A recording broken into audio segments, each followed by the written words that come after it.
প্রকৃতির সবকিছুই চলে নিজ নিয়ম মাফিক। কেউ এতে হস্তক্ষেপ করতে চাইলে তার পরিণতি হয় ভয়ঙ্কর। বিশাল এই সৌরজগতে কোথায় কি আছে তার শেষ প্রান্ত কোথায় কেউ জানে না। আজ অব্দি অনেক বিজ্ঞানী অন্য গ্রহের মানুষ বা অন্য জাতির খোঁজ করেছে, কিন্তু বরাবরই তারা ব্যর্থ। কোনো না কোনোভাবেই তারা আটকে গেছে বা অসফল হয়েছে। তারা তাদের এই অসফলতাকেই সৌরজগতের আর কোনো প্রাণীর বাস নেই বলেই ধরে নিয়েছিল। কিন্তু তা ভুল হিসেবে প্রমাণ করতে দিন রাত খাটুনি করেছিল সুখের বাবা হামিদ রহমান। কিন্তু তিনিও প্রতিবার ব্যর্থ হয়েছিলেন। তিনি এই নিয়ে কম লাঞ্ছনা অপমান সহ্য করতে হয়নি তাকে, কিন্তু তবুও তিনি থেমে যাননি। কিন্তু যখন হামিদ আর মনিরার ঘর আলো করে সুখ এলো, তখন হামিদ সাহেব সিদ্ধান্ত নিয়েছিলেন এই সব কিছু ছেড়ে দিবেন।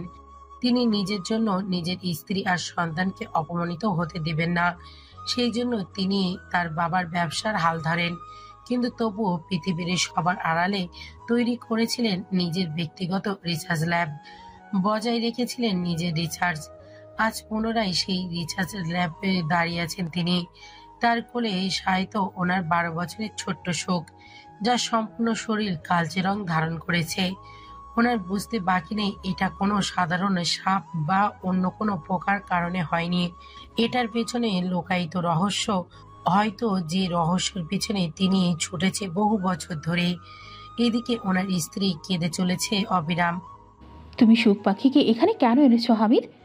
আমার মেয়ে তোমার রিসার্চের অংশ নয়। আমার মেয়েটা কেমন কালো হয়ে যাচ্ছে, হামিদ রহম করো তাকে। হসপিটালে নিয়ে চলো, নয়তো আমার বাচ্চাটা বাঁচবে না। আর ওর কিছু হলে আমিও মারা যাবো হামিদ, দয়া করো আমাদের ওপর। নিজের স্ত্রীর করুণ আর্তনাদ কানে তুললেন না তিনি। নিজের মেয়েকে বেডে শুয়ে দিয়ে পকেট খুঁজে বের করলেন একটা সিরিঞ্জ রক্ত।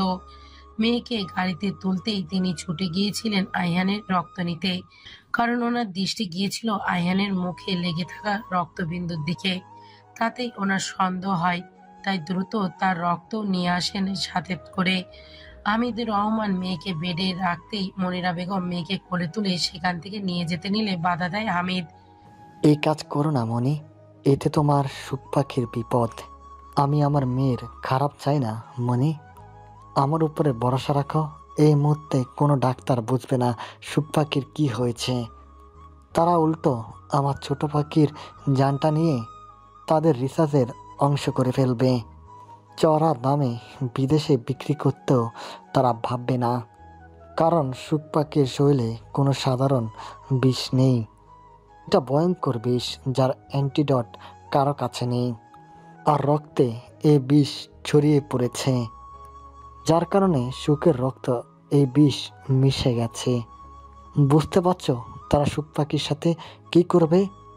মনিরা বেগম হাউমাউ করে কেঁদে উঠলেন মেয়েকে বুকে জড়িয়ে। তার পুতুলের মতো দুষ্টু পাখিটার এমন নেতিয়ে যাওয়ার মুখটা তার সহ্য হচ্ছে না। হামিদ মনিরার কাঁধে হাত রাখে। তিনি নিজেও ভেতরে ভেতরে ভেঙে গড়িয়ে যাচ্ছে, কিন্তু এই মুহূর্তে তার শক্ত থাকা লাগবে। আমার মেয়েটা এইভাবে কতক্ষণ নিঃশ্বাস নেবে হামিদ? এই বিষ আমার মেয়েকে মেরে ফেলবে। কিছু একটা করো হামিদ, আমার মেয়েটার সম্পূর্ণ শরীর কালো হয়ে যাচ্ছে। চিন্তা করো না মনি, আমাদের এই মেয়ের এই বিষে লড়ার মতো শক্তি আছে। এখন কি তা এখনো লড়াই করে যাচ্ছে। আমি নিজেও অবাক এই ম্যাজিক দেখে, কিন্তু আমার মেয়ে এই বিষ থেকে লড়তে পারছে। আমাদের কাছে বেশি সময় নেই, দ্রুত তাকে শুয়ে দাও আর হাত পা ডলতে থাকো। মনিরা বেগম মাথা নাড়লেন।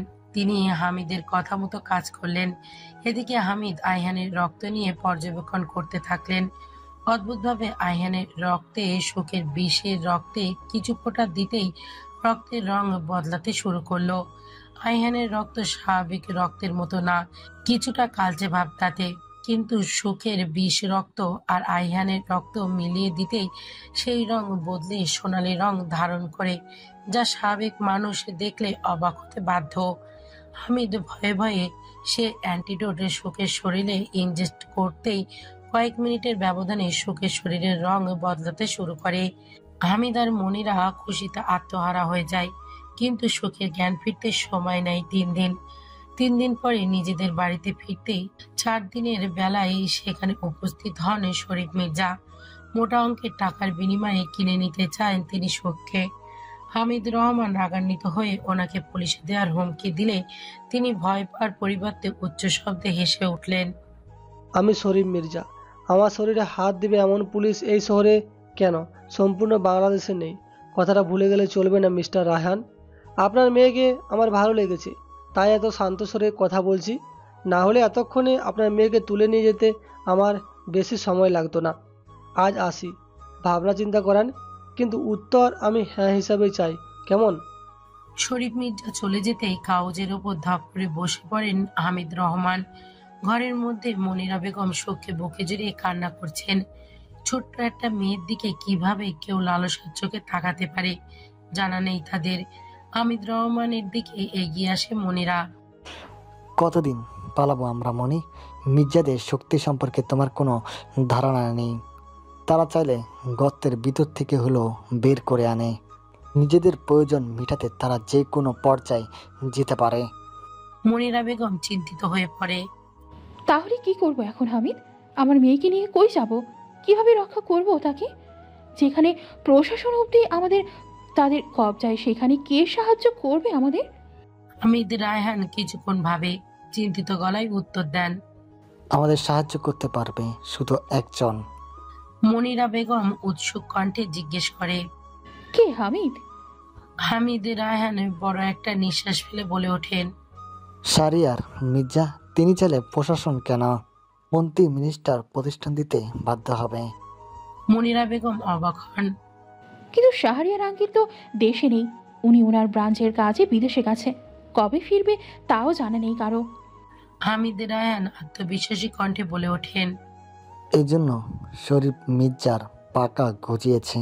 আমাদের 3 মাস লুকিয়ে থাকতে হবে, এরপর বাকিটার সামনে নিবে শারিয়ার মির্জা। মনিরা বেগম দ্বিধায় পড়ে যান।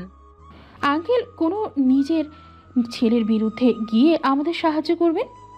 হামিদ রহমান ভরসা দিয়ে বলে ওঠেন, কারণ তিনি অন্যায় পছন্দ করেন না, আর এই কাজ তিনি ছেলের সাহায্য করবেন না কোনোভাবেই। মনিরা বেগম আশ্বাস দেন। এদিকে শোক মায়ের বুকে শুয়ে থেকে সবটা শুনল। তার ছোট্ট মন কিছু না বুঝলেও এতটুকু বুঝে গেল এই পৃথিবীটা নিষ্ঠুর, আর এই নিষ্ঠুর পৃথিবীতে সবচেয়ে বড় নিষ্ঠুর আর পচা লোক শরীফ মির্জা। মির্জা নামটা খুব বাজেভাবে ছেপে গেল ছোট্ট মস্তিষ্কে। গা ঢাকা দিতে তারা গিয়ে পৌঁছালো তাদের দূর সম্পর্কের আত্মীয়ের বাড়ি। কিছুদিন এখানে থেকে তারপর নিজের ল্যাবে গিয়ে গা ঢাকা দিবে, কারণ প্রথমেই শরীফ মির্জা তাদের আশেপাশে জায়গাতে খুঁজবে, তারপর খোঁজা শুরু হবে আত্মীয় স্বজনের বাড়ি। নিজের বাড়ি ছেড়ে, সহপাঠী পরিচিত এলাকা ছেড়ে এত দূর অচেনা জায়গায় মানিয়ে নিতে খুব কষ্ট হয় সুখের জন্য। কিন্তু সেই কষ্ট আর একলা জীবনে কই থেকে আসে?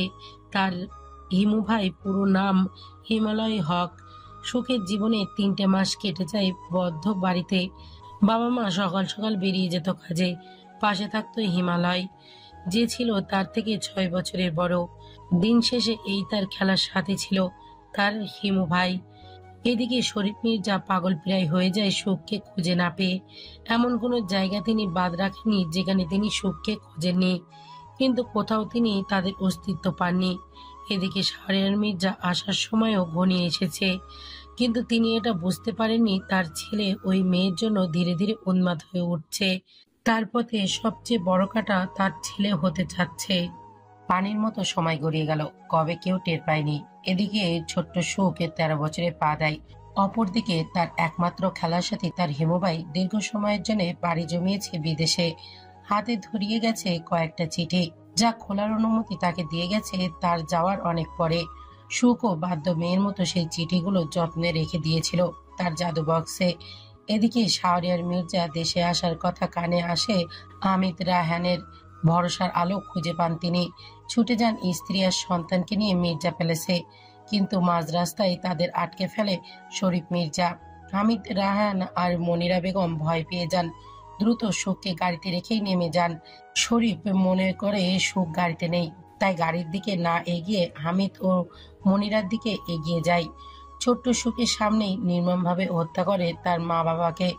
হামিদ রায়হান কোনো রকমে মেয়েকে ইশারা করতেই ভীতু সুখ সেখান থেকে পালিয়ে যায়।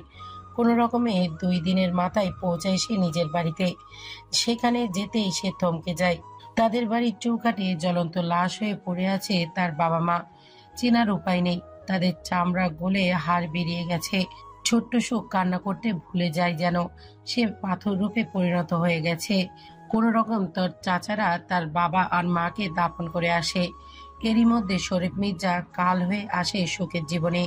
সুখের চাচা প্রভুকে মোটা অঙ্কের লোভ দেখিয়ে বিয়ের তারিখ ঠিক করে।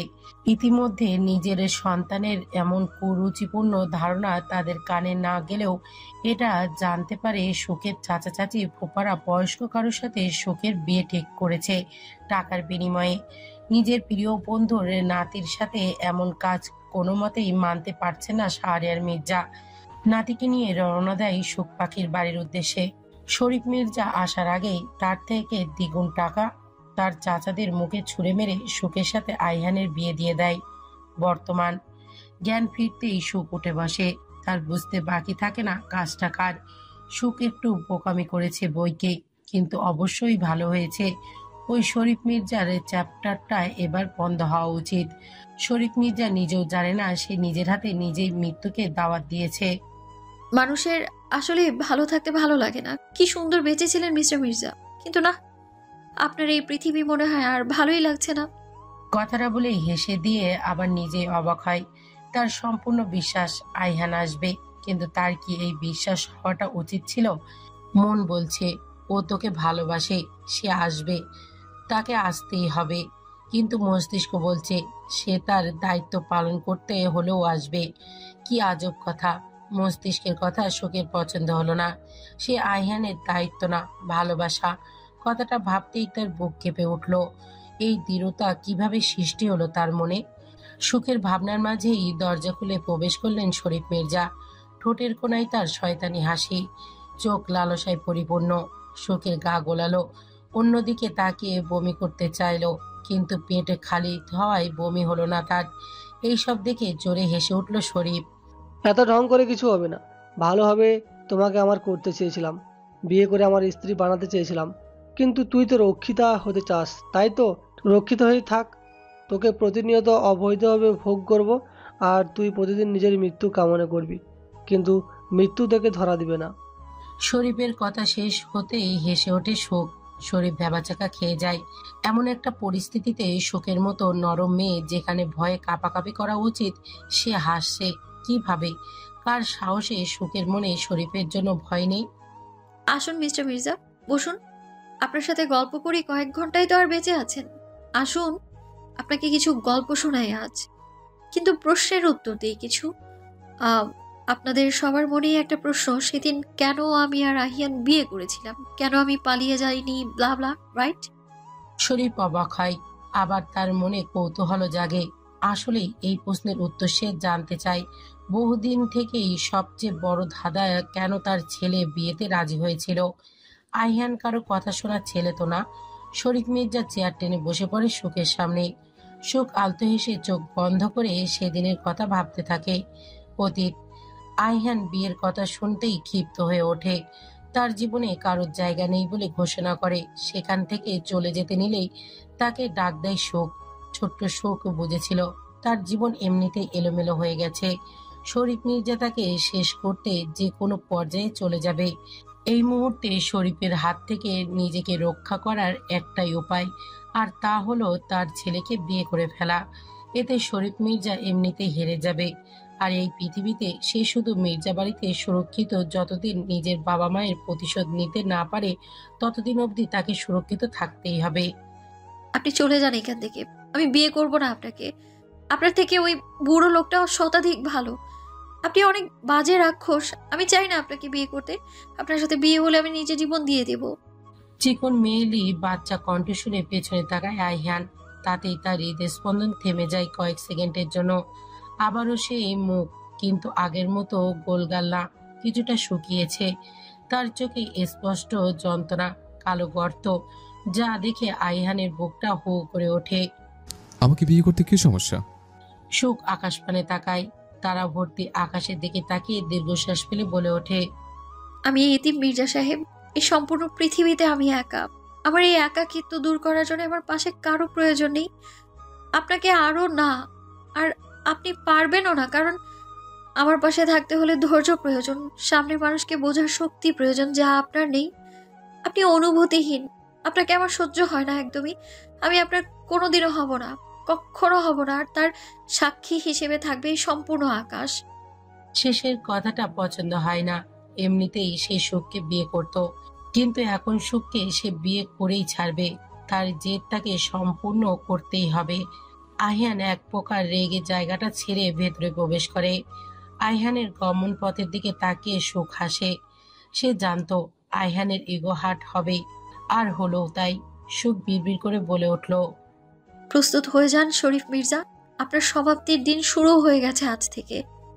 বর্তমানে এক নিঃশ্বাসে সবটুকু বলে থামে সুখ। শরীফ অবাক হয়ে তাকিয়ে থাকে। এতটুকু একটা মেয়ে এত গভীর পরিকল্পনা কিভাবে করতে পারে? সে কল্পনাও করতে পারেনি সাদাসিধে একটা মেয়ে এত বড় খেলার পরিকল্পনা সাজিয়েছিল।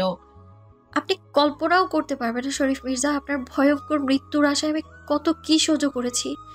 12 বছরের এক মেয়ে তার জীবনের সবচেয়ে বাজে 3 মাস পার করেছে এক রুমে বন্দির মতো থেকে। কয়েক মাসের ব্যবধানে নিজের চোখের সামনে নিজের মা বাবার মৃত্যু দেখেছে, তাদের ভিক্ষা চাইতে দেখেছে। নিজের মেয়ের প্রাণের ভিক্ষা চেয়েছিল এক মা। নিজের বাবা মায়ের জ্বলন্ত লাশ নিজের জীবনের 7টা বছর নষ্ট করতে দেখেছে। শরীফ তাকায় সুখের চোখের দিকে। এই প্রথম তার ভয় হয়। সুখের চোখে প্রতিশোধের আগুন দেখতে পাচ্ছে সে। শরীফ সেখান থেকে চলে যায়। আজকেই দেশ ছেড়ে চলে যাবে সে সুখকে নিয়ে। আহিয়ান কালো হুডি আর জিন্স পরে মুখে মাস্ক লাগিয়ে বের হতে নিবে, তখনই তার পর্দা আটকে দাঁড়ায় মৃত আপা। আহিয়ানকে এই সময় এখানে দেখে অবাক হয়েছেন তিনি। বাবা, আপনি এখানে? আপনারা এত তাড়াতাড়ি বাড়ি চলে এলেন? সুখমা কি আপনার ঘরে? আহিয়ান শান্ত দৃষ্টি নিক্ষেপ করে বলে ওঠেন, আমার মাকে নিতে চাচ্ছি খালা, আপনি খাবার তৈরি রাখেন, 1 ঘন্টার মধ্যে আমরা ফিরে আসবো। মৃত আপা অবাক হন। আহিয়ানের কথা আগামাতা কিছুই বুঝতে পারেননি তিনি, তাই চুপচাপ রান্নাঘরে চলে গেল। 10 তলা বিল্ডিং এর সামনে দাঁড়িয়ে আছে আইহান। তার পাশে ইউভান এদিক ওদিকে ভুলকে দিয়ে দেখছে। এখানে কেন এসেছো ব্রো? অনেকদিন হলো তুই রক্ত খাসনি, তাই ভাবলাম তোকে রক্ত খাওয়াই, কি বলিস? ইউভানের চোখ দুইটা চকচক করে ওঠে। আসলেই অনেক দিন হলো রক্ত পায় না সে, কিন্তু কাউকে তো বলতেও পারছিল না। জানালার গ্রিলে মাথা ঠেকিয়ে বসে আছে সুখ, দৃষ্টি দূর আকাশে চাঁদের দিকে। আশ্চর্যজনকভাবে তার ভয় লাগছে না। শরীফ মির্জা কিছুক্ষণ পরে এলেন হাতে খাবার নিয়ে। অপেক্ষা করে লাভ নেই, কেউ আসবে না তোমাকে বাঁচাতে, তাই চুপচাপ ঢং না করে খেয়ে নেও। সুখের শান্ত দৃষ্টিতে তাকায় শরীফের দিকে। এত খাতিরদারি করার কোনো প্রয়োজন নেই মিস্টার মির্জা, নিজে খান, আর কিছুক্ষণ পরেই আপনার খাওয়া চিরতরে জন্য বন্ধ হতে পারে। সো খেয়ে দিয়ে সুস্থ থাকুন, আমি বাড়িতে গিয়ে খেয়ে নিব। শরীফ মির্জার রাগে শরীর জ্বলছে। এতটুকু একটা মেয়ে, মনে তার জন্য বিন্দুমাত্র ভয় নেই কেন? কই থেকে সে এত সাহস পাচ্ছে? কার সাহসে সে এতটা উঠছে? আর কিছুক্ষণ পরে এই মেয়েটা কই থাকবে এই মেয়ে নিজেও জানে না। তবু কিসের এই তেজ? কার ভরসা এত লাফাচ্ছিস তুই? কে দিচ্ছে তোকে এত সাহস? মনে রাখ, কেউ আসবে না তোকে বাঁচাতে, কেউ না। সুখ হাসে। ভালোই তো, কেউ যখন আসবে না তখন ভয় পাচ্ছেন কেন মির্জা সাহেব? আপনার তো ভয় পাওয়ার কথা না, আপনার তো উল্লাস করা উচিত। তাহলে কেন আপনার কপালে চিন্তার বলিরেখা?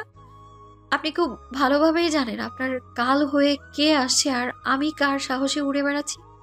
শরীফ রেগে সুখের চুল খামচে ধরে। ব্যথায় সুখের চোখে পানি চলে আসে, কিন্তু তার ঠোঁট থেকে হাসি সরছে না। সুখের ভালো লাগছে শরীফের চোখে ভয় দেখতে। শান্তি অনুভব হচ্ছে তার। এই ভয় সে সর্বদা তার বাবা মায়ের চোখে দেখেছে। রাতের পর রাতে নির্ঘুম কাটাতে দেখেছে ওই দুইটো মানুষকে। আসবে না সে আসবে না। সে জানতেও পারবে না তুই কোথায়। আর যতক্ষণ জানবে আমি তোকে নিয়ে উড়াল দেবো এই দেশ ছেড়ে। চেষ্টা করে দেখেন মিস্টার মির্জা, পারবেন না আমাকে তার থেকে কেড়ে নিতে। আমার উপরে আসা এক একটা আঘাতের মূল্য আপনাকে যে দিতেই হবে মিস্টার মির্জা। সে আপনার এই 2 চোখ 2টা গালিয়ে দেবে আমাকে নোংরাভাবে দেখার জন্য। আপনার এই হাত দুটো আপনার শরীরে থাকবে না মির্জা, থাকবে না। শুধু অপেক্ষা করুন আপনার নির্মম মৃত্যুর জন্য। আমার খুঁজতে সে পাতাল অবধি চলে আসবে। আর এখানে আসা তো তার জন্য খুব একটা বড় বিষয় না। ভুলে যাবেন না লন্ডনে কি হয়েছিল। সব ব্যবস্থা আমার করা শেষ। আমি অবধি পৌঁছানোর আগেই সে তার জমের কাছে পৌঁছে যাবে। তুই জানিস তুই এই মুহূর্তে কোথায় আছিস? তুই 10তলা বিল্ডিংয়ের উপরে আছিস। এই 10তলা বিল্ডিংয়ের প্রতিটি ইউনিটে এমন এমন মানুষ আছে যাদের সাথে লড়াই তো দূরের কথা, কয়েক সেকেন্ডের মধ্যে তার গর্দান আলাদা হয়ে যাবে। সুখ হো হো করে হেসে ওঠে। শরীফ অবাক হয় সুখের এমন হাসি দেখে। শরীফের শরীর কেমন ছমছম করে ওঠে ভয়ে। সুখ ফিসফিস করে বলে ওঠে, যদি সে সোজা 10তলায় চলে আসে? শরীফের চোখ বড় বড় করে তাকায়। যা দেখে সুখের হাসি থামে না। শরীফ রেগে সুখকে ধাক্কা দিয়ে ফেলে দিয়ে সেখান থেকে চলে যায়। এইদিকে সুখকে তাল সামলাতে পারে না, মাথা গিয়ে সোজা আঘাত খায় বেড স্ট্যান্ডের সাথে। কপালে হাত দিয়ে দেখে সেখান থেকে রক্ত বের হচ্ছে। সুখে সেই রক্ত দেখে আনমনেই বলে ওঠে, সুইট ব্লাড। সুখের পাশের ঘরেই শরীফ অনবরত ড্রিঙ্কস করতে থাকে। ইতিমধ্যে তার কানে আসে প্রচন্ড ঝড়ের আওয়াজ। মনে হচ্ছে সম্পূর্ণ বিল্ডিং উড়ছে, কিন্তু এই পরিষ্কার মৌসুমে এত ঝড় আসবে কেন? শরীফ দ্রুত জানলা দিয়ে বাইরে তাকাতেই দেখতে পায় চারিদিকে ধুলো দিয়ে ভর্তি হয়ে গেছে। বাইরে দেখার মতো অবস্থা নেই। শরীফের খটকা লাগে। সে প্রবেশ করে সুখের ঘরের দিকে। সুখ আরামসে খাটের উপর বসে গুনগুন করে তার পা দোলাচ্ছে। শরীফের সম্পূর্ণ শরীর রাগে ঝলসে যাচ্ছে, কিন্তু তাকে নিজের রাগ কাবু করতে হবে, কারণ সুখের শরীরে আঁচড় দেওয়ার মানে তার বিরাট ক্ষতি। এমনিতেও কপালে কাটা দাগ। শরীফ কল দেয় 8তলাতে থাকা নিজের গার্ডকে। ওইদিকে কি অবস্থা সাহেব? সাহেব লোকটা ব্যথায় কাতরাতে কাতরাতে বলে ওঠে, বস বস পালিয়ে যান বস, এরা দুইজন খুব ভয়ঙ্কর। একজন হিংস্র বাঘের ন্যায় ছিঁড়ে ফেলছে, আর একজন তাদের শরীরের সমস্ত রক্ত খেয়ে ফেলছে বস। সাহেব কিছু বলতে পারছে না আর। তার চিৎকার শুনে শরীফ ভয়ে শিউরে ওঠে। তার হাত পা কাঁপছে তার অনবরত। শরীফের এমন অবস্থা দেখে সুখ বলে ওঠে, কি ব্যাপার মিস্টার মির্জা? দ্য গ্রেট শরীফ মির্জার কপাল বেয়ে ঘাম পড়ছে, তাও আবার এসি রুমে। এটা কি মানা যায়? শরীফ সুখের থুত নিয়ে আঁকড়ে বলে উঠল, ও কিভাবে জানলো তুই কোথায়? ওর তো জানার কথা ছিল না। আর 8তলা অবধি কিভাবে পৌঁছালো সে? কিভাবে? জবাব দে।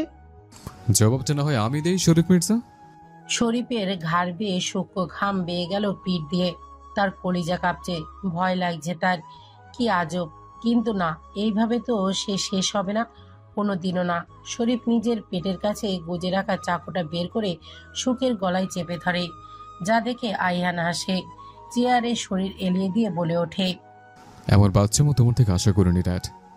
কবে বড় হবে তুমি বলো তো? এসব সিনেমাতে কাজ করা বন্ধ করো। তোমার ছেলেদের অবস্থা কি করেছে এর আগে দেখোনি? তারপরও কোন বোকামিতে কাজ করেছ? কে তুমি? কি তোমার পরিচয়? তুমি আমার ছেলে হতেই পারো না, এটা অসম্ভব। নিজের পরিচয় বলো। একজন সাধারণ মানুষের দ্বারা তাদের মারা এতটা সহজ না। জবাব দাও। কথাটা বলেই রেগে সুখকে জানালা দিয়ে ছুঁড়ে ফেলে দেয় শরীফ মির্জা। ঘটনাটা এত দ্রুত ঘটে যায় যে আইহান ঠাউর করতে পারে না। সুখের চিৎকারে আইহান হুঁশ ফিরে কোনো দিকে না তাকিয়ে সুখের পেছনে দৌড়ে ঝাঁপিয়ে পড়ে। সুখ অশ্রুসিক্ত নয়নে তাকিয়ে আছে আইহানের দিকে। মৃত্যু বুঝি এবার নিশ্চিত, কিন্তু এই পাগল তার পেছনে কেন লাফাচ্ছে? তার কি নিজের জানের প্রতি মায়া নেই? সুখ চোখ বন্ধ করে ফেলে। তার 1 সেকেন্ড পরেই নিজেকে আইহানের বাহুর ডোরে আবদ্ধ পেতেই চোখ মেলে তাকায় সুখ। সাথে সাথেই সুখের অধৈর্যরা আঁকড়ে ধরে আইহান। তার বুক কাঁপছে। আর 1 সেকেন্ডে এদিক ওদিক হলেই সে হারিয়ে ফেলত সুখকে। কিন্তু সুখের নজর আইহানের পিঠে থাকা বিশাল বড় ডানা দেখে। আইহানের সুখের ঠোঁটে ছেড়ে তার কপালে অধর ছুঁয়ে বুকে জড়িয়ে ধরে। সুখ আইহানের বুকে মাথা রেখে হিসাব মেলাতে থাকে, কিন্তু বারবার আইহানের শরীর থেকে আসা তীব্র ঘ্রাণ তার তালগোল পাকিয়ে দিচ্ছে। মাটিতে নামতেই আইহান ওই সুখের সারা মুখে চুমু খায়। তুমি ঠিক আছো হ্যাপিনেস? এই শরীফ মির্জা তোমাকে কোথাও ছুঁয়েছে? তোমাকে ব্যথা দিয়েছে? আইহানের চোখ যায় সুখের কপালের দিকে। সাথে সাথেই আটকে ওঠে সে। সেখানে অদর ছুঁয়ে দিতেই কেঁপে ওঠে সুখের সর্বাঙ্গ। সুখের কোমর জড়িয়ে বলে ওঠে, ভয় পেয়েছিলে? না। আইহান হাসে। সুখও সেই হাসি দেখে লজ্জা পায়। হঠাৎ সে তাকায় আইহানের ডানার দিকে। হাত বাড়িয়ে ছুঁয়ে দিতেই অবাক হয়। আপনি কি ছোট সাহেব? আইহান কিছু বলার আগেই তার কানে আসে বন্দুকের ট্রিগারের শব্দ। সাথে সাথেই সুখকে নিজের বুকে ঢুকিয়ে পাখা দিয়ে শিল্ড বানিয়ে দেয়। আর তখনই শুরু হয় গুলির বর্ষণ। সুখ কেঁপে ওঠে, ভয়ে আষ্টেপৃষ্টে জড়িয়ে ধরে। ভয় নেই সুইট ব্লাড, আমি থাকতে কারো সাহস নেই তোমাকে ছোঁয়ার। আর সেখানে তো তুমি আমার বুকে আছো হ্যাপিনেস। গুলি শেষ হতেই আইহান পিছনে ঘুরে তাকায়। সবাই ইতিমধ্যে ভয়ে পালিয়েছে। শরীফ পালাতে নেবে, তার আগে আইহান তাকে ধরে ফেলে। সুখের কথা মতোই শরীফের চোখ দুইটা গালিয়ে দেয়, শরীফের হাত দুইটা উপড়ে ফেলে। শরীফের শরীর থেকে ফিনকি দিয়ে রক্ত গড়িয়ে পড়ে। আহিয়ানে সেই অবস্থাতেই আগুন ধরিয়ে দেয় শরীফের শরীরে। সুখ স্বস্তি নিয়ে তাকিয়ে দেখে শরীফের শেষ হয়ে যাওয়া, কিন্তু সে শান্তি বেশিক্ষণ টেকে না, কারণ তার চোখের সামনেই রাস্তায় লুটিয়ে পড়ে আইহান। সুখ আটকে ওঠে আইহানের পিঠে গুলির নিশানা দেখে। সাথে সাথে হাউমাউ করে কেঁদে ওঠে সুখ। জীবনে এক গোলক ধাঁধার মতো, যখনই মনে হবে এটা শেষ সময়ের গন্তব্য, ঠিক তখনই মানুষ টের পায় তারা আবারও এর গহীনে ঢুকে পড়েছে, খুব বাজেভাবে আটকে গেছে। একই রাস্তাতে তারা বারবার চক্কর দিচ্ছে, কিন্তু ঠিক রাস্তা তাদের দৃষ্টি সীমানার বাহিরে, আবার তাদের দৃষ্টির সামনেই, কিন্তু তারা দেখতে পায় না। বিশাল নদীর সামনে বসে আছে শ্রাবণী। মায়া ভরা আঁখি যুগলের নিচে কালো গর্ত বসে গেছে, চেহারায় লাবণ্য হারিয়ে ফেলেছে। শ্রাবণী এক মনে তাকিয়ে আছে নদীতে ভেসে ওঠা ঢেউয়ের দিকে। মেঘলা আকাশ, হয়তো কিছুক্ষণের মধ্যেই আকাশ ভেঙে নামবে অবিরাম ধারার পানি, আর সেই পানিতে নিজেকে বিলিয়ে দিবে শ্রাবণী। এতে যদি তার কষ্টটা কিছুটা লাঘব হয়। শ্রাবণীর ধারণা ঠিক হলো। মিনিট দুই পরেই আকাশ ভেঙে নেমে এলো বৃষ্টির কণা, কিন্তু বৃষ্টির পানি ছুঁতে পারছে না শ্রাবণীকে। শ্রাবণী বিরক্ত হয়ে ওপরে তাকাতেই দেখতে পেল সাদা রঙের ছাতা। শ্রাবণী দীর্ঘশ্বাস ফেলে বলে ওঠে, কেন এসেছেন মারি? আপনাকে কতবার বলবো আমি আপনাকে ভালোবাসি না, আমাদের এক হওয়া সম্ভব না। বাড়ির এমন হালে আমি পারবো না তাদের ছেড়ে বিয়ে নামক বাঁধনে বাঁধতে। সুখের অবস্থা দেখতে পান না আপনি? মেয়েটা ভিতরে ভিতরে শেষ হয়ে যাচ্ছে, তবুও যান্ত্রিক নিয়মে নিজেকে ব্যস্ত রাখার মিথ্যা চেষ্টায় মেতেছে। আর মা, তার কথা তো বাদই দিলাম, বাবা আর ভাই যাবার পরে নিজেকে একটা ঘরে আটকে ফেলেছে। দাদা ভাই শোকে শোকে শয্যাশায়ী হয়ে গেছে। এইগুলো অগোছালো জীবনের ভিড়ে কিভাবে আমি আমার জীবন সাজাতে ব্যস্ত হব বলতে পারেন মারি? আমি এতটা স্বার্থপর হতে পারবো না। কথাটুকু বলতে বলতেই কেঁদে দিল শ্রাবণী, কিন্তু অপর পাশ থেকে কোনো শব্দ তার কানে এলো না। শ্রাবণী ভেজা চোখে মাথা তুলে তাকালো। বৃষ্টির পানিতে ভিজে চলেছে 32 বছরের পুরুষ। শক্ত গ্রীবা বেয়ে গড়িয়ে পড়ছে জলবিন্দু, সাথে হয়তো অশ্রুকণাও। পুরুষালী এক হাত দিয়ে ধরে আছে ছাতা, আর এক হাত পকেটে স্থান পেয়েছে। দীর্ঘ সময় নিশ্চুপ থাকার পরে মারিদ বলে উঠল, তুমি নিজের ভাই হারালে, আমিও আমার সবচেয়ে কাছের শত্রু হারিয়েছি, যার সাথে আমার চলাফেরা ছিল, আমার সব অনুভূতিগুলো ভাগাভাগি করার মানুষ ছিল। যে ছেলেটা বিচলিত হলে আমিও বিচলিত হতাম, যার জন্যে সবটা ছাড়ার আগেও দ্বিধাবোধ করিনি। তুমি তোমার ভাই হারালেও আমি আমার জীবনের একটা অংশ হারিয়ে ফেলেছি। তুমি সুখের নিশ্চুপতা দেখেছো, আমি তোমার ভাইয়ের আহাজারি শুনেছি, যা এর চেয়েও বেশি কষ্টদায়ক ছিল। তার এক একটা চিৎকার সুখের জন্য প্রতিদিন পুড়তে দেখেছি। ভালোবাসার মানুষ সামনে থাকার পরেও দূরে থাকা কতটা কষ্টের, তা আমি তাকে দেখে তিলে তিলে টের পেয়েছি। আর তুমি বলো আমি বুঝবো না? বুঝতে পারছেন, তাহলে কেন প্রতিদিন জেদ করছেন? কেন? আমার ভাইকে খুঁজে এনে দিন মারি। আমার ভাইকে না আনলেও আপনার শত্রুকে এনে দিন। আপনাকে টেক্কা দেওয়ার মানুষটাকে নিয়ে এসে দিন। এই বাচ্চা মেয়েটার হাসি আর স্বাভাবিক জীবন ফিরিয়ে দেওয়ার জন্য হলেও ওই মানুষটাকে নিয়ে আসুন মারিদ। কান্না করতে করতে শ্রাবণী নিজের শরীর এলিয়ে দিল মারিদের পায়ে। মারি শক্ত হয়ে দাঁড়িয়ে আছে। সে যে চেষ্টা করছে না তা নয়, প্রতিটা দিন যে এই একই চেষ্টাতেই তো লেগে আছে, কিন্তু বারবার ফলাফল শূন্য। কারণ আরিয়ান তো এই দেশেই নেই। সে কোন জায়গায় আছে এই বিশাল ইউনিভার্সের ঠিক কোন জায়গায় আছে সে জানে না। এত বিশাল জায়গার শুরু কিংবা শেষ কোনোটাই জানা নেই কারো। মারিদ মনে মনে বলে উঠল, কোথায় তুই আহিয়ান? ফিরে আয় আমাদের জন্য, আমাদের জন্য না হলেও তোর সুখের জন্য ফিরে আয়। মেয়েটা আগে একটু আধটু হাসলেও এখন তাও হাসে না। তুই যে ভালোবাসার জন্য এত বছর অপেক্ষা করেছিলি, সে ভালোবাসা ফাইনালি তোর হ্যাপিনেসের চোখে দেখা গেছে। সে ভালোবাসা দেখতে ফিরে আয়। তুই ছাড়া আমাদের জীবন সমস্ত সব আনন্দ হারিয়ে গেছে। ফিরে আয়। কেটে গেছে 2টা বছর। সেদিনে শরীফ মির্জা মারার পরে ঠিক কি হয়েছিল কেউ কিছু জানে না, শুধুমাত্র সুখ ছাড়া। কিন্তু সুখ সেদিনের কোনো কথা উচ্চারণ করে না। কোথায় আইহান, আদৌ বেঁচে আছে না মারা গেছে কেউ জানে না। একদিনের ব্যবধানে আইহান আর ইউভান কই গেল, কেন গেল কেউ জানে না। শুধু এতটুকু জানে তারা নিজেদের সাথে সুখ সহ বাকি সবার হাসি কেড়ে নিয়ে চলে গেছে ওই একটা মানুষ। বিশাল কনফারেন্স রুমে দাঁড়িয়েছে সুখ। পড়াশোনার পাশাপাশি আইহানের ফার্মাসিউটিক্যাল এর কোম্পানির সেই সামলাচ্ছে। দীর্ঘ 35 মিনিটের মিটিং শেষ করে নিজের কেবিনে এসে চেয়ারে শরীর এলিয়ে দিতেই চোখ গেল একটা পাখার ওপরে। গাঢ় নীল রঙের পাখাটার হাতে নিতেই নিঃশব্দে কেঁদে উঠল শোক। চোখের সামনে ভেসে উঠল আইহানের রক্তাক্ত শরীর। সেই কাল রাত্রির কথা স্মরণে আসতেই শোকের খিঁচুনি উঠে গেল। নিঃশ্বাস নিতে না পেরে হাত পা ছড়াতেই কেবিনের দরজা খুলে দ্রুত পায়ে প্রবেশ করলো এক বলিষ্ঠ পুরুষ। শোকের এমন অবস্থা দেখে ঘাবড়ে যায়। তাড়াতাড়ি শোকের হাত ধরে ম্যাসাজ করতে করতে বলে ওঠে, শান্ত হও রূপা, কাম ডাউন, চোখ বন্ধ করো। কল্পনা করো তুমি খুব সুন্দর জায়গাতে আছো, তোমার চারিপাশে প্রজাপতিরা উড়ে বেড়াচ্ছে, তুমি হাসছো, তাদের সাথে খেলছো। সুখ চোখ বন্ধ করে নিজেকে কল্পনা করে সে হাসছে।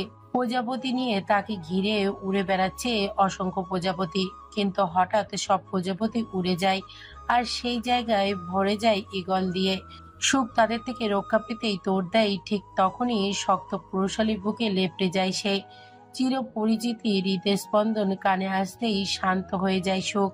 2 হাত দিয়ে আঁকড়ে ধরে মানুষটাকে। সুখ টের পায় মানুষটার ঠোঁট কিছুটা প্রসারিত হয়। সাথে সাথে তার কানে গম্ভীর পুরুষালী কণ্ঠ ভেসে আসে, আমি ফিরছি হ্যাপিনেস, খুব জলদি। আমার হওয়ার জন্য তৈরি থাকো সুইট ব্লাড। আমার সাথে মিশে যাওয়ার জন্য আমার মাঝে এবার তুমি ডুবে যেতে বাধ্য হবে হ্যাপিনেস। আর কিছু সময় আমার উষ্ণ বুকে তোমার মহল হবে, যে মহলে তোমার রাজ্য হবে। আর সে মহলের রাজ্যের উপরে শুধু তোমার আধিপত্য চলবে। সুখ চোখ মেলে তাকায়। আবারও একই ভাবনা।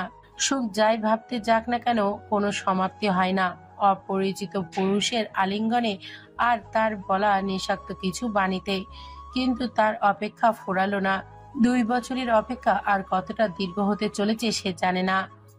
এখন কেমন লাগছে সুখ? সুখের ধ্যান ভাঙে। সে তাকায় চশমা পরিহিত সুদর্শন পুরুষের দিকে। আপনি এখনো যাননি হিমু ভাই? হিমালয় হাসে, মনে মনে বলে ওঠে, তোমাকে ছেড়ে তো আমি কোনোদিনও যেতে চাইনি রূপা, কিন্তু আমাকে প্রতিবার তোমাকে ছেড়ে যেতে হয়েছে। প্রথমবার পরিস্থিতি আমাকে যেতে বাধ্য করেছিল, আর এখন ভাগ্য। যাওয়ার আগে তোমার সাথে দেখা করতে এসেছিলাম, তোমার চোখ মুখ কেমন বিষণ্ণ মনে হলো তাই। আমাকে নিয়ে চিন্তা করতে হবে না হিমু ভাই, আমি নিজেকে সামলাতে জানি, আর সামলালেও সমস্যা নেই। কিন্তু আপনার আমাকে নিয়ে চিন্তা করতে হবে না। আপনি আমাদের কোম্পানির বিজনেস পার্টনার। আশা করি আমাদের সম্পর্ক অতটুকুতেই সীমাবদ্ধ থাকবে। হিমালয় হাসে, খুব বড় হয়ে গিয়েছিস রে সুখ, বড় বড় কথা বলা শিখে নিয়েছিস। নরম সুখ থেকে পাথরে পরিণত হওয়ার প্রয়োজন কি খুব বেশি ছিল? সুখ দীর্ঘশ্বাস ফেলে পলকের দিকে তাকিয়ে বলে ওঠে, হয়তো ছিল হিমু ভাই, নয়তো কেউ কি আর নিজের ইচ্ছায় নিজের সত্তাকে মেরে ফেলতে চায়? হিমালয় নিশ্চুপ থাকে। এই মেয়েটাকে দেখে এখন ক্ষণে ক্ষণে অবাক হয় সে। প্রয়োজনের বাইরে একটা কথা ব্যয় করে না, সব সময় নিজেকে শক্ত খোলসে আটকে রাখে। অজানা এক কষ্ট যেন তাকে সব সময় তাড়া করে বেড়ায়। তার পরিচিত সুখ যেন এমন ছিল না, সে ছিল বাচাল, প্রাণবন্ধ। ঘুম থেকে উঠতেই নিজেকে আইহানের বুকে দেখে চমকে ওঠে শোক। দ্রুততার সাথে উঠতে গিয়েও বাধা পড়ে সে। ঘুমন্ত আইহানের সুদর্শন মুখটা দেখে মুহূর্তেই শিথিল হয়ে আসে শোকের চোখ জোড়া। নিজের কম্পিত হাতে দিয়ে ধরতে চায় আইহানের তৈলাক্ত মুখ, আইহানের লালচে অধর। শোক নিজের নিষিদ্ধ ইচ্ছাগুলোকে আজ বাস্তবায়িত করবে বলে ঠিক করলো। হাত বাড়িয়ে আইহানের মুখ স্পর্শ করতেই আইহান নীলচে রঙের পালকে বদলে গেল। সাথে সাথে ঘুম ভেঙে গেল সুখের। একরাশ ব্যথা নিয়ে চোখ মেলতেই টের পেল সুখ আজ আবারও একই স্বপ্ন দেখেছে। 2 বছর ধরে এই একটা স্বপ্নই দেখে আসছে সে। সুখ বিড়বিড় করে বলে ওঠে, সেদিন আপনি এসেছিলেন ভালোবাসার আলিঙ্গন নিয়ে, আজ আমি সেই ভালোবাসার দিকে হাত বাড়িয়েছি, কিন্তু দেখুন না, আজ আপনার আলিঙ্গন আমায় ধরা দিচ্ছে না, ছুতে দিচ্ছে না আপনার বুকের বাম পাঁজর, যা দিয়ে সৃষ্টি আমার। এ কেমন ছলনা আপনার! মাল্টি ইউনিভার্সে সে সম্পর্কে প্রায় অনেকেরই সন্দেহ রয়েছে। অনেকের ধারণা একই রকম দেখতে মহাকাশে আরো গ্রহ উপগ্রহ মিল্কি ওয়েল গ্যালাক্সি আছে, যা বিজ্ঞানীরা এখনো খুঁজে বের করতে পারেনি। অনেক গল্প কিংবা কার্টুনেরও এর উল্লেখ আছে, কিন্তু বাস্তব জীবনে এর ধারণা কোনো প্রমাণ নেই। তাই এটা কল্পনার কাহিনীতেই সীমাবদ্ধ। কিন্তু এটাই সম্পূর্ণ মিথ্যা না, কারণ রিনিয়াস গ্রহেও প্রাণীর অস্তিত্ব রয়েছে, যা ভিনাসের বিপরীতে রয়েছে। কিন্তু তার দূরত্ব অনেক হওয়ায় এখনো বিজ্ঞানীরা সেই গ্রহ সম্পর্কে জেনে উঠতে পারেনি। রেনিসার গ্রহের পৃথিবীর মতো না, সেখানকার মানুষের না জীবন্ত প্রাণীর বসবাস যারা সম্পূর্ণ মানুষের মতো, শুধু চেহারাটা আর লেজটা প্রাণীর মতো। এখানে 6 ঋতুর বাস নেই, এখানে শুধু 2 ঋতু, শীত বর্ষা, যার কারণে বিজ্ঞানীরা কৃত্রিম সূর্য বানিয়েছে যাতে খাবার উৎপাদন করতে পারে। এই রেনিয়ার্সের গ্রহে রয়েছে 7টা রাজ্য, যেগুলো শাসন করে ভিন্ন প্রজাতির প্রাণী। সবচেয়ে শক্তিশালী রাজ্য হলো ক্যালভেরা রাজ্যের, যা শাসন করে ভ্যাম্পায়াররা। বাকি 6 রাজ্য এই রাজ্যের অধীনে থাকে। লিওনেল সেই রাজ্যগুলো একচ্ছত্র অধিনায়ক বা সম্রাট। সাদা চাদরের উপরে শয়িত এক বলিষ্ঠ পুরুষ, অর্ধ উলঙ্গ শরীরে হরেক রকমের গাছালো ওষুধ লাগানো। সেই বলিষ্ঠ পুরুষকে ঘিরে অনেক ডাক্তার দাঁড়িয়ে রয়েছে, সবগুলোই রেনিসারের গ্রহের। তারা স্বাভাবিক মানুষের মতো না, তাদের আকৃতি স্বাভাবিক মানুষের মতো হলেও মাথা আর লোমের ঘনত্ব বুঝিয়ে দিচ্ছে তারা বিড়াল। 2টা বছর হয়ে গেল, প্রিন্স কি আর উঠবে না? বড় কুইন প্রতিদিন এসে একরাশ নিরাশা নিয়ে ফিরে যাচ্ছে। কিংও ধীরে ধীরে হাল ছেড়ে দিচ্ছেন। আমরা কি তাহলে ব্যর্থ? ক্যারিওয়ের কথা শুনে বাকি ডাক্তারগুলো নিরাশ হলেন। তাদের কাছে এই প্রশ্নের জবাব নেই। এমন না যে তারা চেষ্টা করছে না, কিন্তু বরাবরই তারা ব্যর্থ। কোনো চিকিৎসা, কোনো ওষুধ, কিছুই কাজ করছে না।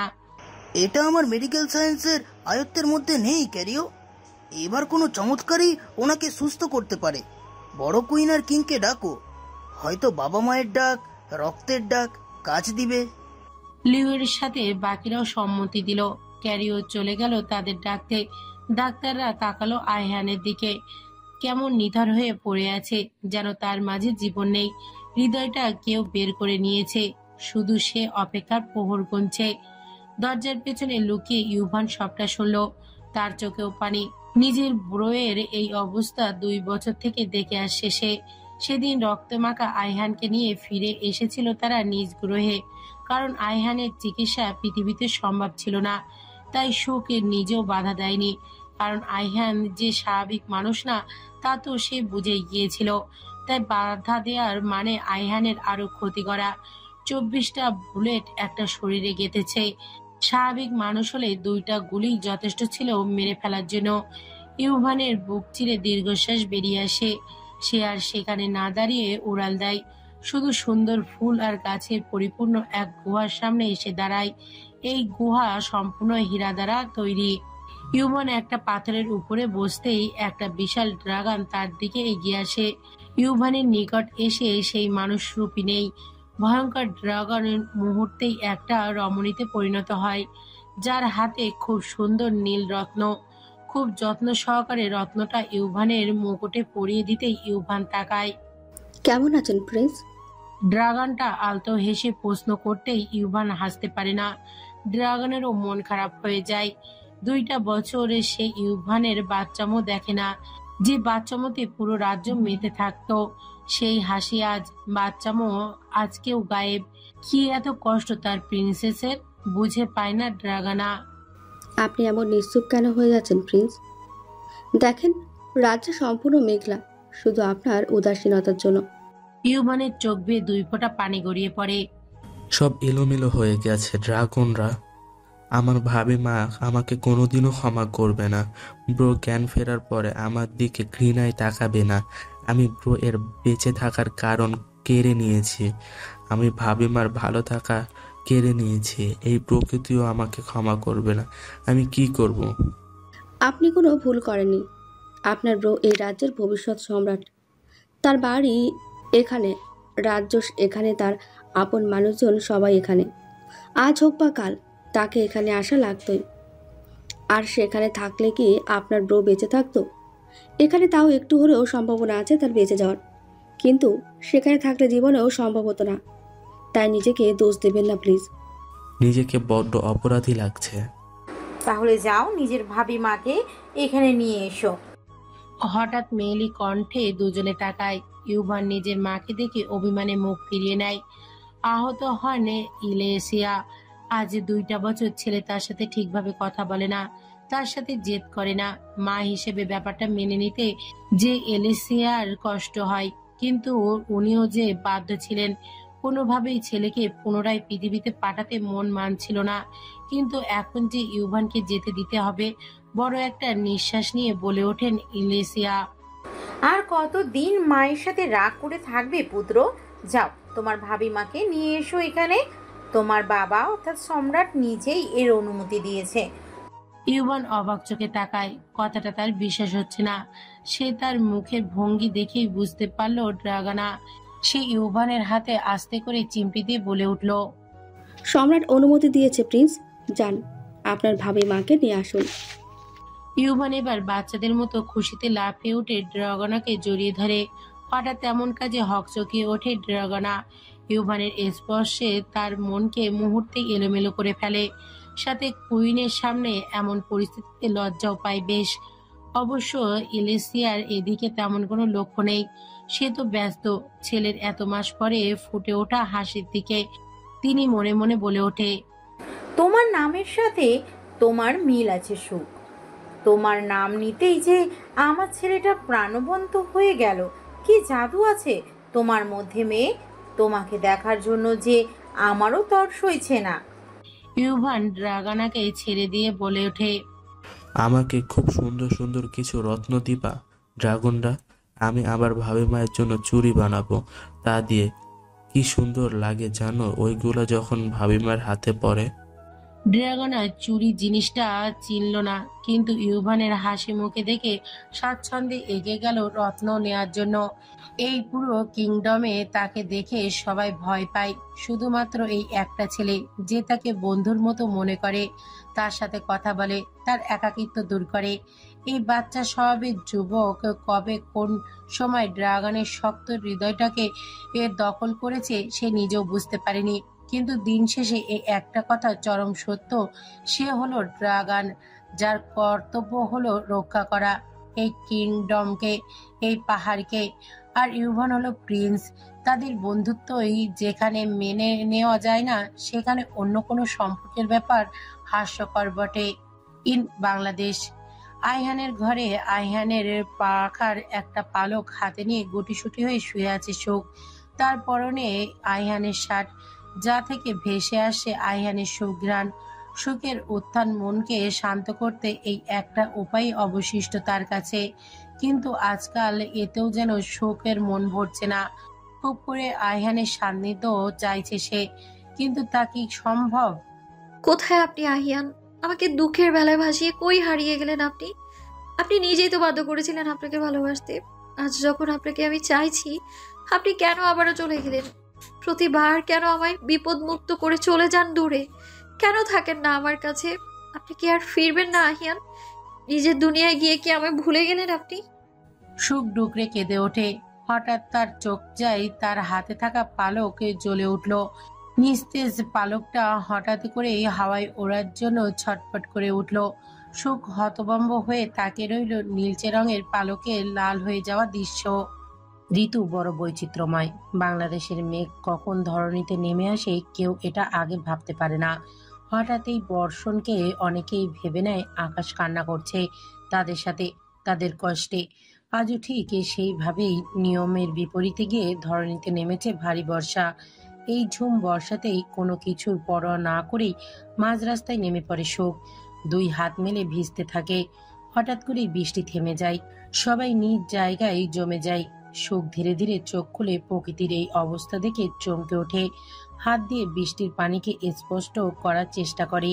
ঠিক তখনই তার মাথার উপর দিয়ে এক ঝাঁক বাদুর উড়ে যায়। প্রচন্ড আলোয় না চাইতেও চোখ তার বন্ধ হয়ে যায়। সুখ সামনে তাকিয়ে যা দেখে তাতে যেন সে বিশ্বাস করতে পারছে না। তার সামনে দাঁড়িয়ে আছে ইভান, পাখা মেলে হাস্যোজ্জ্বল মুখে। সুখ একধানে তাকিয়ে আছে বাচ্চা বাচ্চা মুখটার দিকে। ইস, কত মায়া না জানি সেই মুখে। এই মুখের দিকে তাকিয়ে ওর চোখের পানিকে মিথ্যা বলতে পারেনি সেদিন সুখ। আবারও আইহানকে দূরে যেতে দিয়েছিল শুধুমাত্র এই নিষ্পাপ চোখের ভরসায়। এই নিষ্পাপের চোখ সেদিন চিৎকার করে বলেছিল তাকে, আমি ফিরবো ভাবিমা, ব্রোকে ঠিক করে তোমার কাছে ফিরবো, ভরসা রেখো। সুখ রেখেছিল ভরসা। 2 বছর মনে প্রাণে ভরসা করেছিল আজকের দিনটার জন্য। আজ তার ভরসা জিতে গেছে। ইউভান তার সামনে এসে দাঁড়িয়েছে। সুখকে আর ইউভানের কাছে যেতে হলো না। ইউভান নিজেই দৌড়ে এলো সুখের কাছে। কেমন আছো ভাবিমা? আমি জানি তুমি আমার ওপরে রেগে আছো, তার জন্য আমি খুব খুব সরি। এই যে কান ধরছি, উঠবোস করবো বলো কুড়ি? ইউভান প্রশ্ন করলেও উত্তরের আশা করে না। সে নিজে থেকেই উঠবোস করতে শুরু করে। সুখ সহ ইউভানের সাথে আসা প্রহরীরা অবাক। তারাও এবার সুখের সামনে হাঁটু গেড়ে বসে হাঁটুর ওপরে হাত ভাঁজ করে রেখে সম্মান প্রদর্শন করে। এদিকে সুখ হতবিহ্বল। সে কি রিয়াকশন দিবে বুঝতে পারছে না। ইউভানের বাচ্চা মতে নিঃশব্দে হেসে ফেলে সে। এই বাচ্চাটার ওপরে আজও তার রাগ আসে না। এই মায়া মায়া চেহারা দেখলে কেউ রাগ করে থাকতে পারে না। আর সুখ তো এমনিতেও রাগ করেনি। সে তো জানতো ইউভান আহিয়ানকে নিয়ে গিয়েছে চিকিৎসার জন্য। ইউভান ভাইয়া, উঠেন আপনি। আমি রেগে নেই আপনার উপর, এভাবে বসে থাকবে না। ইউভান বসা অবস্থাতেই সুখের দিকে একটা বক্স এগিয়ে দেয়। সুখ ভাবুক চোখে তাকায় ইউভানের দিকে। ইউভান তা দেখে মন ভোলানো হাসি দিয়ে বলে, পৃথিবীর সবচেয়ে দামি রত্ন দিয়ে তোমার হাত সাজাবো বলে মনে মনে প্রতিজ্ঞা করেছিলাম ভাবিমা, আজ আমি আমার প্রতিজ্ঞা পূরণ করলাম। সুখ অবাক হয়ে যায় ইউভানের কথা শুনে। হাতে থাকা বক্স খুলে দেখে সত্যি সত্যি ইউভান রত্ন দিয়ে খুব সুন্দর করে তার জন্য 1 ডজন চুড়ি বানিয়ে এনেছে। পাথরগুলো ভিন্ন ভিন্ন রঙের, যা আজ অব্দি সুখ কোনোদিন দেখেনি। তাদের আলো যেন ঠিকরে পড়ছে। সুখ সেটা রেখে দিতে নিলেই ইউভান জোরাজুরি করায় অগত্যা তা হাতে পড়তে হয় সুখের। আপনার ব্রো কই ইউভান ভাইয়া? সে কি সুস্থ আছে এখন? উনি কি নতুন ভাবে নিজের সংসার সাজিয়েছে? আমায় নিশ্চয়ই ভুলে গেছেন তিনি, তাই না? ইউভানের হাসি মুখ বিষাদে ভরে যায়। সে মাথা নিচু করে বলে ওঠে, আমি পারিনি এখনো ভাইয়াকে সুস্থ করতে। বড় বড় ডাক্তার, সায়েন্টিস্টদের দ্বারাও সম্ভব হচ্ছে না। তাদের মতে মিরাকেল প্রয়োজন। প্রথমে তারা রক্তের টান এর সাহায্যে ব্রো এর মাকে ডেকেছিল, কিন্তু লাভ হয়নি। এবার শুধু একমাত্র তুমি ভরসা ভাবিমা, তাই তোমাকে নিতে এসেছি, চলো আমার সাথে। ওনার আপন বলতে যে এখানে আরো মানুষ আছে, তার মা আছে, তার বোন আছে, সবচেয়ে বড় কথা তার বন্ধু, যে রাত দিন এক করে দিচ্ছে আহিয়ানকে খুঁজতে। তাদের কি হবে? তারা যে বাঁচার আশাও ছেড়ে দিচ্ছে আহিয়ানের ফিরে আসার অপেক্ষায়। আমি জানি না ভাবিমা, একবার ব্রো এর জ্ঞান ফিরুক, তুমি তার সাথে ফিরে এসে সবাইকে সবটা জানিও। ব্রো নিজেই উপায় বের করে নিবে, কিন্তু এখন আমাদের পিছোতে হবেই। এত মাস অপেক্ষা করেছে, আর কয়টা দিন না হয় করলো। অপেক্ষার ফল যে মিষ্টি হয়। আর দেরি করো না ভাবিমা। সুখে সম্পূর্ণ শরীর কাঁপছে। এতদিন যার সান্নিধ্যে পাওয়ার জন্য পাগল পথিকের ন্যায় হয়ে গিয়েছিল, আজ তার কাছে যাওয়ার কথা শুনে অদ্ভুত এক জড়তা টের পাচ্ছে। কেমন একে পাগল করা অনুভূতি হচ্ছে। কেন হচ্ছে এমন? সুখ নিজেকে সামলায়। আমার মারিদ ভাইয়ার সাথে কথা বলা লাগবে ইউভান। আপনি ততক্ষণ আপনার সৈন্য নিয়ে সুখ প্যালেসে অপেক্ষা করুন, আর সময়কেও স্বাভাবিক করে দিন। এভাবে পৃথিবীর সময়ে বিঘ্ন দেওয়াটা ঠিক না। এতে এখানকার মানুষের অনেক ক্ষতি হবে। ইউভান সম্মতি জানালো আর চলে গেল। সুখও গেল মারিদের ল্যাবে। সেখানে যে মারিদকে সব জানাতেই মারিদও ইউভানের মতোই কথাগুলো বলল। সুখ রাজি হয়ে গেল। সবাইকে বোঝানোর দায়িত্ব দিয়ে চলে যেতে নিলেই মারিদ ডেকে উঠে থাকে, সুখ। জি ভাইয়া। আহিয়ান তোমাকে অনেক আগে থেকেই ভালোবাসতো, বিয়ের আগে থেকে। তোমাদের বিয়ে জোর করে হয়নি, আহিয়ানের ইচ্ছেতেই হয়েছিল। আহিয়ানকে আর কষ্ট দিও না বোন, সে তোমাকে কতটা চায় তার অনুমান করাও তোমার দ্বারা সম্ভব না। সুখ নিষ্পলক তাকিয়ে রইল মারিদের দিকে। তার কানে শুধু বেড়ে চলেছে মারিদের বলা প্রথম কথাটা, আইহান বিয়ে করেছে নিজের ইচ্ছাতে। সুখ সেখান থেকে চলে গেল। মারিদ মাথায় হাত দিয়ে বসে পড়ল। তারও ইচ্ছা করছিল সেখানে যেতে, নিজের জানকে দেখতে, কিন্তু সেও যদি চলে যায় এখানে সব সামলাবে কে? এদের সামলানোর ব্যক্তিটা যে এখন নিজেই শয্যাশায়ী। ইউবান সুখকে নিয়ে চলে এসেছে নিজ গ্রহে। সুখ অবাক হয়ে চারিদিকে দেখে চলেছে। কত শত নাম না জানা গাছ, ফুল, বাগান দিয়ে ঘেরা। সূর্যের তাপ স্বাভাবিক, সাথে রাস্তায় পড়ে আছে তুষার। চারিদিকে মানুষরূপী পশুদের ভিড়। সুখ অবাক হয়ে তাদের দেখছে।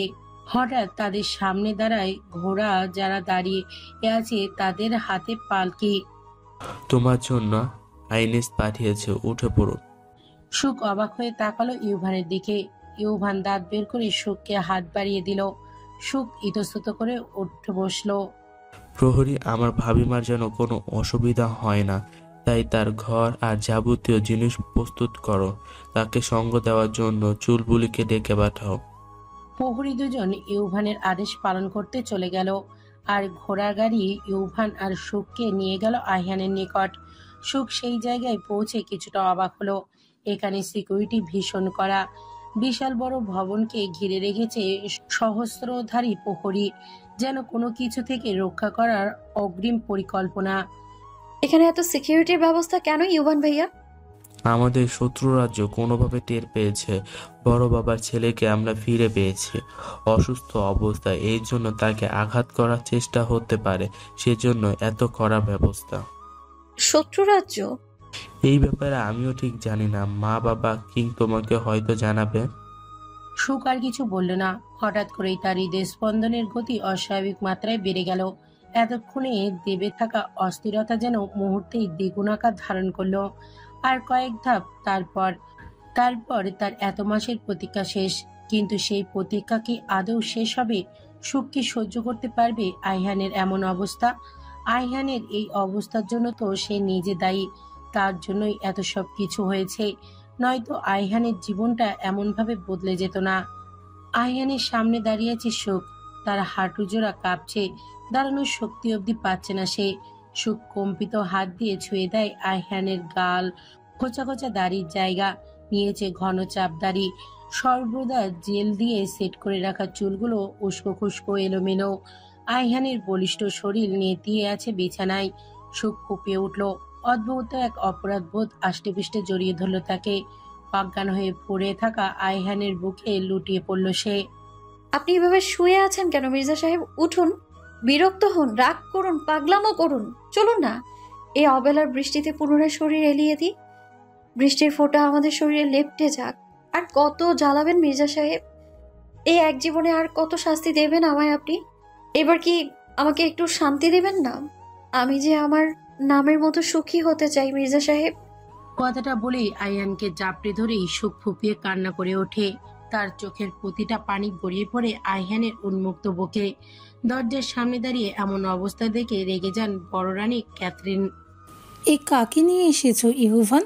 দ্রুত তাকে আমার ছেলে থেকে দূরে সরিয়ে আনো, এইভাবে তার ক্ষতি হবে ইউভান। প্রহরী, মেয়েটাকে আমাদের রাজ্য থেকে বের করে দাও। প্রহরী মাথা নিচু করে দাঁড়িয়ে থাকে। তাদের সম্রাটের আদেশে এই রানীকে যথেষ্ট সম্মান আর মর্যাদা দেওয়া হবে। সেখানে এমন অপমানমূলক কাজ করা মানে সম্রাটের অপমান, যা করা তাদের দ্বারা সম্ভব না। ক্যাথরিন বুঝে গেল এরা এভাবে রাজি হবে না। সে নিজেই গেল সুখকে সরিয়ে আনার জন্য। ইউভান আটকানোর চেষ্টা করলেও লাভ হয় না। ক্যাথরিন এই সুখকে ছাড়ানোর জন্য হাত বাড়াতেই তার আগে অদৃশ্য শক্তিতে বাধা পড়ল সে। বিদ্যুতের তীব্র ঝটকানিতে কয়েক হাত দূরে ছিটকে পড়ল সে। ক্যাথরিন হতবম্ব হয়ে গেল। বিজ্ঞানীরা অবাক হয়ে তাকিয়ে রইল। ইউভান গিয়ে তুলল ক্যাথরিনকে। ক্যাথরিন অবাক হয়ে জিজ্ঞেস করলো বিজ্ঞানীদের, এইসবের মানে কি? আমি ওদের কাছে যেতে পারলাম না কেন? আমরা নিজেরাও বুঝতে পারছি না বড় রানী, কিন্তু আমাদের ধারণা অনুযায়ী আর যতটুকু আমরা দেখেছি, এই মেয়েটার চোখের পানি প্রিন্সের শরীরে পড়ে গড়িয়ে নিচে পড়ার পরে অদ্ভুত এক শক্তি তৈরি করেছে। নিচে দেখুন বড় রানী। বিজ্ঞানীর কথা মতো নিচে তাকাতেই সে নিজেও অবাক হয়। এ কেমন চিৎকার! তিনি এই ব্যাপারে শুনেছিলেন বড় রানীমার থেকে। এই অসম্ভব। এই রকম হওয়া শুধু তখনই সম্ভব যখন ভালোবাসা একদম সম্পূর্ণ বিশুদ্ধ হয়, যেখানে বিন্দুমাত্র খাত থাকে না, কোনো স্বার্থ থাকে না, কোনো চাওয়া পাওয়া থাকে না, শুধু থাকে তীব্র ভালোবাসা। কিন্তু এই যুগে পৃথিবীতে বাস করে এমন ভালো কাউকে বাসা অসম্ভব। নিশ্চয়ই এই মেয়ে কোনো জাদু করেনি, আমাদের শত্রু রাজ্যের কোনো ছলনা। ইচ্ছা করে নিজের চোখে পর্দা দিয়ে রেখো না বড় মা। ওই মেয়ে কোনো সাধারণ মেয়ে না, ওই মেয়ে ব্রো এর স্ত্রী। তুমি কল্পনাও করতে পারবে না ব্রো ওই মেয়েকে ঠিক কতটা ভালোবাসে। ক্যাথরিন অবাক হয়ে দেখল তার চোখেও বিন্দু বিন্দু অশ্রু জমল। সেগুলো গড়িয়ে পড়ার আগেই সেখান থেকে প্রস্থান করলেন তিনি। ইউভানও আলতো হেসে ঘরের দরজা বন্ধ করে বেরিয়ে গেল প্রহরীদের পাহারাদার করিয়ে। অ্যারিস দাঁড়িয়ে আছে আয়না মহলের ব্যালকনিতে। সেখান থেকে সম্পূর্ণ রাজ্য দেখা যায়। দৃশ্যটা খুব সুন্দর। সন্ধ্যার দৃশ্য যেন অতুলনীয়। লিওনেররা নিজের 3 ভাই। সবার বড় ছিলেন থিওরিন, যে এক ষড়যন্ত্রের শিকার হয়ে মারা গিয়েছে। মেজ ভাই লিওনেল আর তাদের ছোট ভাই রিকোস্টা। ছোট ভাই রিকোস্টা ছিল ভূতপূর্ব সম্রাটের জারজ সন্তান, যার কারণে রিকোস্টা সর্বদা ভাবতেন তাকে এই জন্য সিংহাসন দেওয়া হয়নি। বড় হওয়ার পরে সময়ের সাথে সাথে এই নিয়ে তার মনে ক্ষোভ বাড়তে থাকে। পরবর্তীতে তিনি হাত মেলান শত্রু রাজ্যের সাথে। পরে ব্যাপারটা জানাজানি হলে তাকে সব রাজ্য থেকে ত্যাগ করা হয়, যা তার মনে ক্ষোভ বাড়িয়ে দেয়। অ্যারিস হলো রিকোস্টার একমাত্র সন্তান। ছোট থেকে এই রাজ্যের রাজা হওয়ার স্বপ্ন বুকে পুষে বড় হয়েছে অ্যারিস, কারণ তাকে এটাই জানানো হয়েছিল। যেহেতু ইউভান বাচ্চা স্বভাবের, তাই তার দ্বারা সম্পূর্ণ গ্রহ কেন নিজের রাজ্য অবধি সামলাতে হিমশিম খেতে হবে। যেখানে অ্যারিস ছোট থেকেই যুদ্ধবিদ্যা থেকে শুরু করে পড়াশুনো সবকিছুতেই সবার থেকে এগিয়ে। আর তার জন্যই সব বড়রাই ঠিক করেছিল অ্যারিস হবে এই রাজ্যের ভবিষ্যৎ সম্রাট। কিন্তু তা সম্ভব হয়নি। তার রাজ্যের অভিষেকের আগেই জানা যায় বড় প্রিন্স জীবিত আছে, যার কারণে অ্যারিসকে পাঠানো হয় পৃথিবীতে। বড় রানী বিশ্বাস ছিল না। এই অ্যারিসের সাথে লিওনা আর ইভানকেও পাঠায়।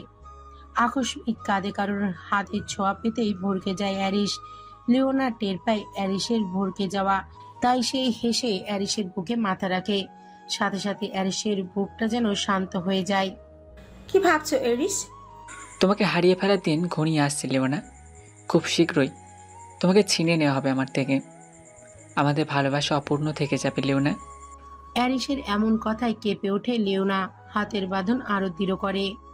এইসব বলো না এরিস, আমার সহ্য হয় না। আমি পারবো না তো তোমাকে ছেড়ে থাকতে, পারবো না। আমি মারা যাব তুমি বিহীন।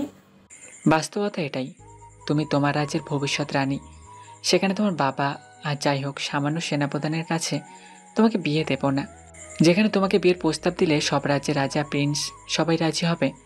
তুমি যে এই রাজ্যের সেরা সুন্দরীদের তালিকায় শীর্ষে অবস্থান করছো। আমি তোমার রানী, তোমার মনের সম্রাজ্ঞিনী। আমার আর কিছু চাই না। দরকার হলে পালিয়ে যাব আমরা।